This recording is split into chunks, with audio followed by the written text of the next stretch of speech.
Well, welcome back to the third and final episode of the Centre for Innovation Leadership podcast.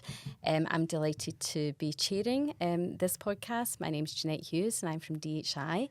And I'd like to go around the table for my colleagues to introduce themselves from the other innovation centres.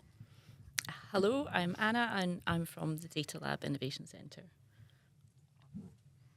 Hi, I'm Gavin Johnston. I am from Built Environment Smarter Transformation. And hello, I'm Liz Fletcher. I'm from the Industrial Biotechnology Innovation Centre. Brilliant. This episode is all about skills, people and future systems. So I've got a set of questions and I will start at the top. So I suppose we all work in different sectors. So across your sectors, what workforce challenges are becoming increasingly pressing? And maybe Anna, I'll start with you as the head of skills for the Data Lab. Yeah, well, as data and AI crosses all sectors, really, and I think that in itself has become quite a pressing challenge because data literacy and AI literacy is no longer the sort of area of a specific area of expertise for one person or one role or department within an organisation. So what we're seeing is a kind of need for a hybrid set of skills, which includes data literacy, a sort of fundamental understanding of what data is, how that can build value from your organisation, how you look after it, keep it safe, make it available to others, as well as the kind of ethical implications of how you sort of use and process that data. And obviously with AI sort of, galloping onto the scene, particularly in the sort of much broader availability of generative AI tools that have come into workplaces. And it means that workforces are sort of struggling to keep up with, I guess, the kind of confusion and hype and fear and all the different things that are kind of happening as a result of that. So what we try to do is to focus on building a workforce that has the right kind of set of skills across all areas, and that could be from leadership through to the sort of technical teams. And but it's also meaning with technologies happening very fast and it's coming along, it changes all the time, and so there's lots of tools out there, but it's about creating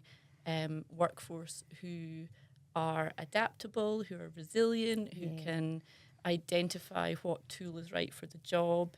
We need people who can learn all the time because that's a kind of core skill now, is being able to sort of upskill yourself and learn. So it's really about how you sort of keep people and humans up to speed with the technical challenges and the technology that is developing is going to bring. Yeah, I mean, it's certainly for DHI, we are finding the competition because sometimes our sector can't pay as much as other sectors. So we've got a real problem of trying to compete for technical talent and draw it into our sector. But I suppose for the construction sector, what do you find is the most pressing? Probably everything that Anna has said. From our perspective, bringing people in to the sector is incredibly difficult. We're trying to attract people to the sector. We also have a number of crises that we're trying to face at one time. So we've got a climate emergency and we have a housing crisis, both of which fundamentally impact how we deliver our built environment construction services.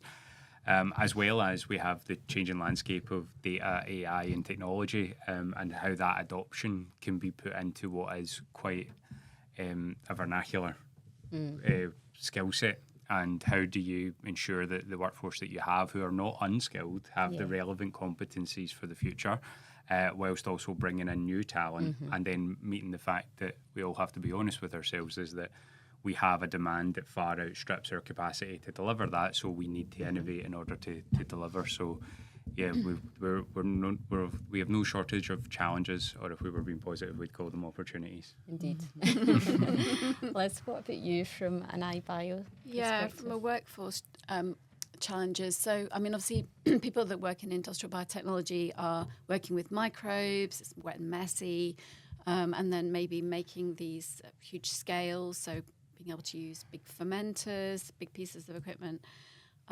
So while we have a great sort of graduate and postgraduate workforce, with the molecular biology, engineering biology capabilities, where we're lacking capacity are the people that can do much more of the hands-on work with, working in the biofactory, if you like. So we'd like to see maybe more coming through relevant college courses. So being able to create jobs at all sort of different levels within the education system is really important. People coming out of higher and further education with understanding how industry works, so they understand where things are going, so they understand where the innovation will the journey for the innovation, and also actually another issue around management and leadership. So we haven't had the sector isn't mature enough that people are going back in and setting up companies second or third time. So we kind of have a shortfall at the moment of people who know how to bring these companies to the market and make money and then go back into the system and bring other companies forward. So there's a shortfall at all these different levels within the kind of the workforce, which is important. Yeah, and I think that's an interesting point, that entrepreneurial ability, and also the skills, as you said, to be agile, to move jobs. So maybe you start as a lab technician, you end up being the chief exec, you then spin a company out, and then do you go back and do it again? In America, that would be common, but in the UK, especially in Scotland, it isn't. Rarer, definitely. It is, No. yeah. So I suppose moving on, how well aligned do you feel innovation investment and skills planning currently is for your sector? Who would like to start? I'm throwing Anna in the first. So fragmented still. I think we often fund innovation first and then worry about skills later. Yeah. And so I think you need to kind of build that into innovation funding so that it's all kind of happening at the same time.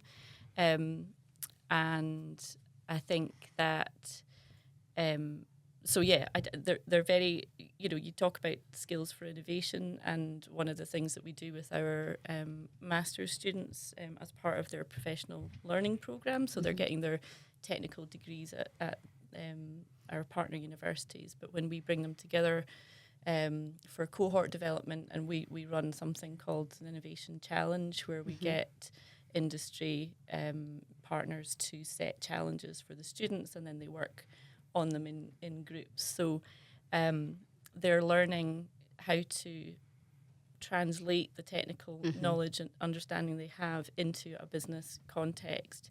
And they're learning to work with others. They're learning to work in interdisciplinary groups because they're not all, studying the same degree.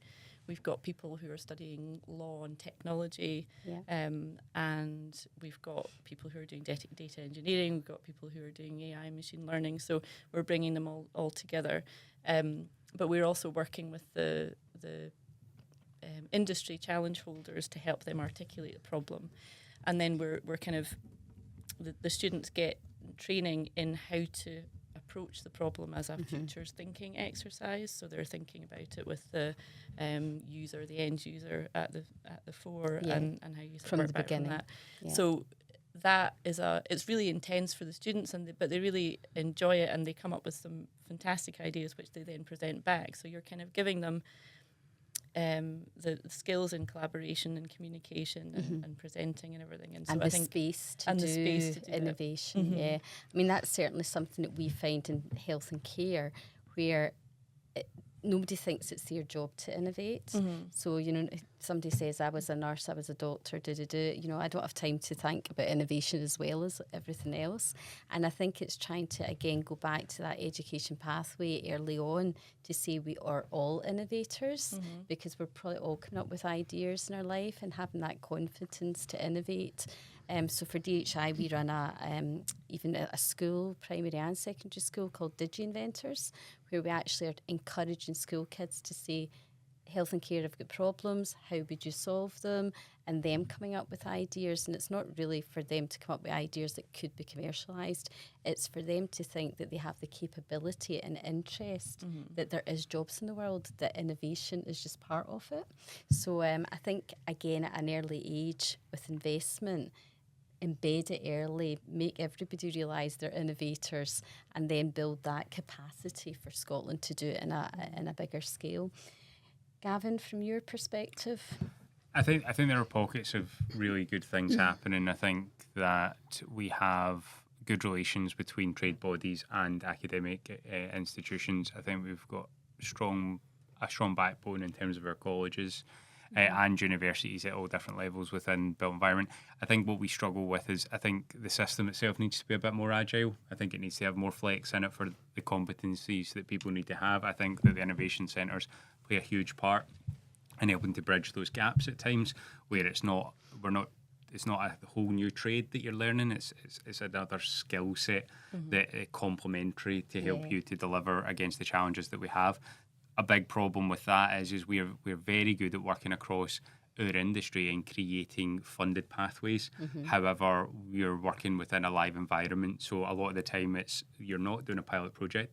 The building will have to work and it'll have to be delivered under contract, and you will be working with SMEs, often micro SMEs, who may be able to take advantage of having a free training course, but they can't lose the day or 2 days or a week's wages in terms of going in and being able to do that level of upskilling that's required. And we do also have some outdated and antiquated models of delivery on our within the apprenticeship programme as well. So you'll have people learning skills that they may otherwise never use on a live site. Time that could be spent. Better spent. Yes, better spent. And I think also the ability to say, well, this wouldn't traditionally sit within that space, but how does data and AI now impact you in the job that you're going to be doing, or how does technology now impact that, as opposed to this is our traditional structure?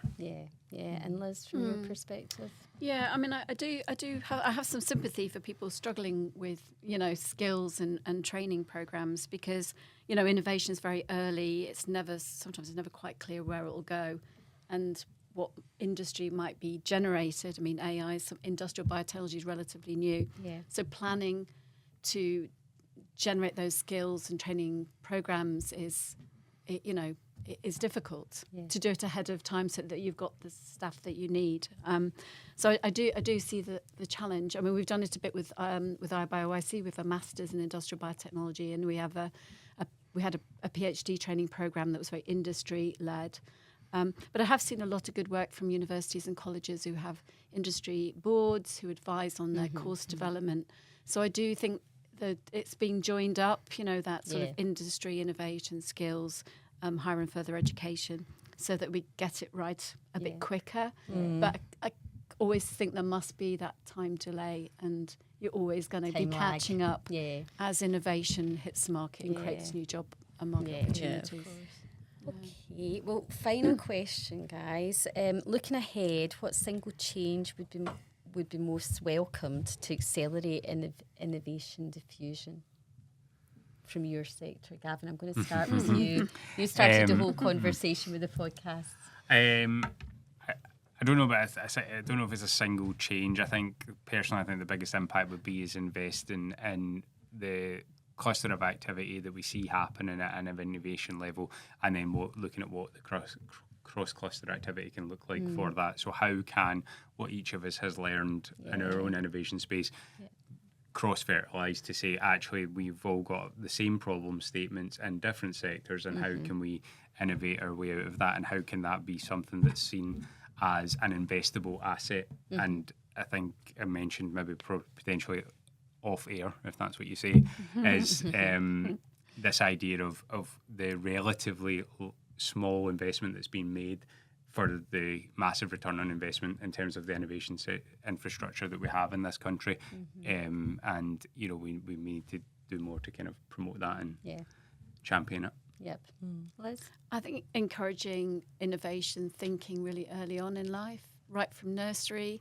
I think we need to be train, and educate people to be very open-minded and try and spot opportunities and feel confident that they can give things a try. Yeah. And maybe that doesn't sit naturally with the way that we educate and bring up children. Yeah. So I think maybe there's something in a kind of cultural shift around innovation. Thank you, Liz. Anna? I suppose it's thinking about skills as a core infrastructure rather than an add-on. I think that a lot of the skills programs that we might see seem to be more reliant on individuals to choose a pathway or find an opportunity to upskill rather than a sort of core investment from at an organisational level. And, you know, giving people time and space to upskill or to keep, you know, current with technologies and things. But talking about in the education space as well, how do we make sure our teachers have the right skills to then, you know, help educate the children? So, especially when you're talking about technologies and things that are new and changing, you know, teachers need to have that confidence and an excitement and enthusiasm about it, rather than just a sort of, oh, it's another thing I have to do, you know. So that a lot of the work that's been done by the Data Skills Gateway and the Data Driven Innovation Programme that we're a part of is around that, kind of educating tutors and college tutors and school teachers to deliver curriculum to schools that kind of helps them sort of think creatively about how even innovation in teaching, Yes. So yeah, I think it's a more holistic. Yeah. So I suppose just to wrap up then, start early, invest heavily, and make sure it is part of the holistic infrastructure, not a bolt-on at the end. Oh, we forgot about skills. What are we going to do about it? Reactive. So thank you very much for listening.